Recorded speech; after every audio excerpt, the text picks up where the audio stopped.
तो गाइस हमारे बहुत सारे भाई लोगों का ये कमेंट आ रहा है कि जैसे हम एईपीएस के माध्यम से अपने कस्टमर का एईपीएस विड्रॉल करते हैं, निकासी करते हैं, वैसे ही हमारे सामने रिस्क थ्रेशोल्ड का इशू आ जाता है, यानी लिमिट का इशू आ जाता है, जिसकी वजह से हम उन कस्टमर का पैसा नहीं निकाल पाते हैं। जो कस्टमर महीने में एक बार भी फिंगर नहीं लगाए हैं या फिर जो कस्टमर एक बार फिंगर लगाए हैं केवल इस महीने में, उन कस्टमर का भी पैसा नहीं निकाल पाते हैं और तुरंत लिमिट का इशू आ जाता है।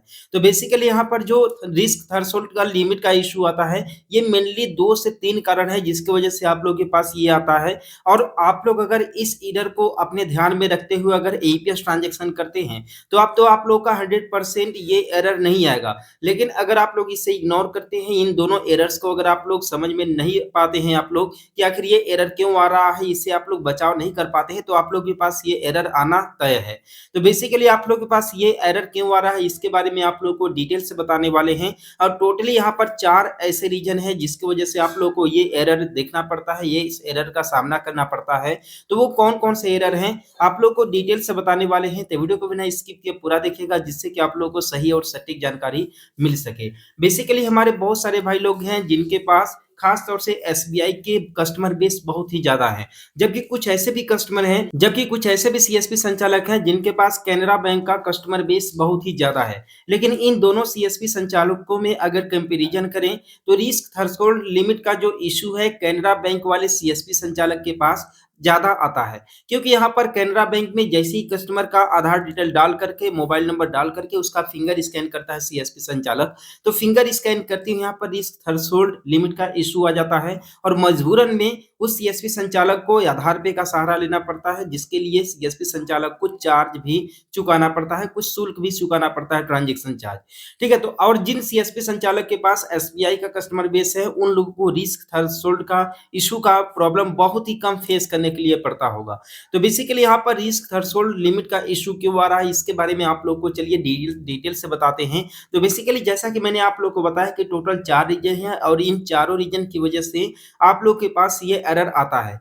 आप लोग ने एक चीज नोटिस किया होगा कि लगभग सभी बैंक अपने वेबसाइट पर, अपने पोर्टल पर जो कि फ्री एईपीएस ट्रांजैक्शन करने की जो लिमिट है, 4-4 लिमिट दे रखे हैं। जबकि कोई बैंक 3 लिमिट दिया है, कोई बैंक 5-5 लिमिट तक दे रखे हैं कि 5 फ्री एईपीएस ट्रांजैक्शन कस्टमर कर सकता है। लेकिन एक्चुअल में हो क्या रहा है मार्केट में? रियलिटी ये है कि कुछ बैंक 4 फ्री एईपीएस ट्रांजैक्शन तो दे रहे हैं, लेकिन कुछ बैंक 3 एईपीएस ट्रांजैक्शन देते हैं, कुछ 2 फ्री एईपीएस ट्रांजैक्शन देते हैं, जबकि कुछ ऐसे भी बैंक हैं जो कि केवल 1 ही एईपीएस ट्रांजैक्शन फ्री देते हैं।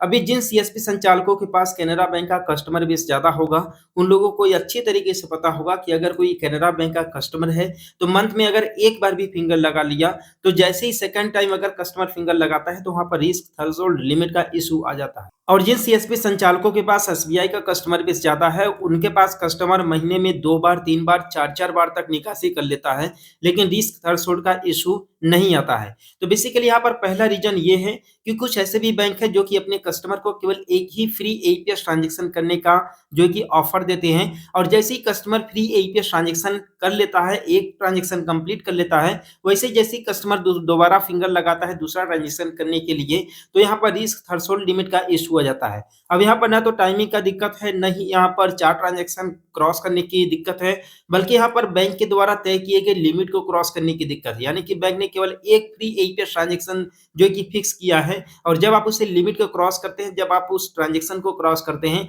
तब आपके पास रिस्क थ्रेशोल्ड का इशू आता है। तो पहला रीजन ये है कि बैंक के ऊपर भी डिपेंड करता है, जबकि एसबीआई आप लोग को 4 फ्री एईपीएस ट्रांजैक्शन करने का ऑफर देता है। अब सेकंड कंडीशन ये है कि अगर आपके पास रिस्क थ्रेशोल्ड लिमिट का इशू आ रहा है, तो सेकंड रीजन ये है कि हो सकता है कि एनपीसीआई का जो नियम है कि सुबह में 8 बजे से पहले और रात्रि के 8 बजे के बाद आप 2000 रुपए से ज्यादा का एईपीएस के माध्यम से निकासी नहीं कर सकते हैं। तो हो सकता है आप लोग इस रूल को इग्नोर कर रहे होंगे, यानी कि सुबह में 8 बजे से पहले आप 2000 से ज्यादा अमाउंट का ट्रांजेक्शन कर रहे होंगे, या रात्रि के 8 बजे के बाद आप जो है कि 2000 से ज्यादा का ट्रांजेक्शन कर रहे हो। इन दोनों ही केस में अगर आप लोग ट्रांजैक्शन लिमिट को अगर क्रॉस करते हो, यानी कि टाइमिंग को क्रॉस करते हो, तो आप लोग के पास रिस्क थ्रेशोल्ड लिमिट का इशू आना 100% तय है। ठीक है, तो आप लोग सेकंड रीजन ये है कि पहला रीजन ये है बैंक द्वारा तय किए गए लिमिट की वजह से, दूसरा रीजन ये है टाइमिंग की वजह से कि आप सुबह में 8 बजे से पहले, रात्रि के 8 बजे के बाद अगर आप लोग ट्रांजेक्शन करते हो 2000 रुपए से ज्यादा के अमाउंट, तब आप लोग के पास ये एरर आ सकता है। थर्ड रीज़न ये है कि अगर जो है कि कस्टमर ने बार-बार फिंगर लगवा करके या फिर बार-बार केवाईसी वगैरह कराने के बाद चेक करने के चक्कर में अगर मंथ में जो है कि 4 बार 5 बार अगर कस्टमर ने फिंगर लगवा करके केवाईसी क जो है कि बैलेंस इंक्वायरी वगैरह करा लिया है या ट्रांज़ैक्शन कंप्लीट कर लिया है, 4 ट्रांज़ैक्शन कंप्लीट करने के बाद जैसे ही कस्टमर 5वाँ ट्रांज़ैक्शन करने के लिए जैसे ही फिंगर लगाता है, तो भी वहाँ पर रिस्क थ्रेशोल्ड लिमिट का इश्यू आ जाता है। यानी कि यहाँ पर तीसरा रीज़न भी कस्टमर के द्वारा ही है। अब चौथा रीज़न की अगर मैं बात करूँ तो चौथा रीज़न है कस्टमर के अकाउंट में केवाईसी कंप्लीट ना हो। देखा गया है कि बहुत ही सारे ऐसे कस्टमर हैं जिनके अकाउंट में केवाईसी अपडेट ना होने की वजह से, डॉक्यूमेंट अपडेट ना होने की वजह से, जैसे वो लोग ईबीएस के माध्यम से निकासी करने आते हैं हमारे सेंटर पर, तो जैसे ही हम उनका आधार डिटेल डाल करके उनका निकासी करने के लिए या बैलेंस इंक्वायरी करने के लिए उनका फिंगर लगवाते हैं, तो वहाँ पर रिस्क थ्रेशोल्ड का इश्यू आ जाता है।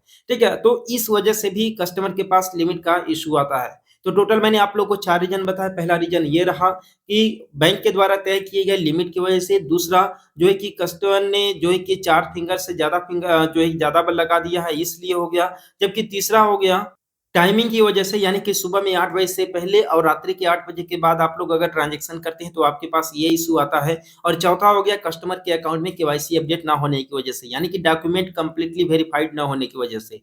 ये 4 कारण हैं जिसकी वजह से आप लोगों के पास ये इश्यू आ रहे हैं। तो आप लोग के लिए बेहतर ये होगा कि आप लोग कस्टमर को गाइड कीजिए कि कस्टमर ऐसा ट्रांज़ैक्शंस ना करे। और अगर मान लीजिए कि कैनरा बैंक है, कैनरा बैंक चाहे कोई भी जो बैंक है, अगर केवल एक ही फ्री एक पे ट्रांज़ैक्शन दे रहा है तो उसमें आप कुछ भी नहीं कर सकते हैं। बस वो एरर आ रहा है तो आने दीजिए, बाकी आप दूसरा ट्रांज़ैक्शन कीजिए, आधार पे का सहारा लीजिए।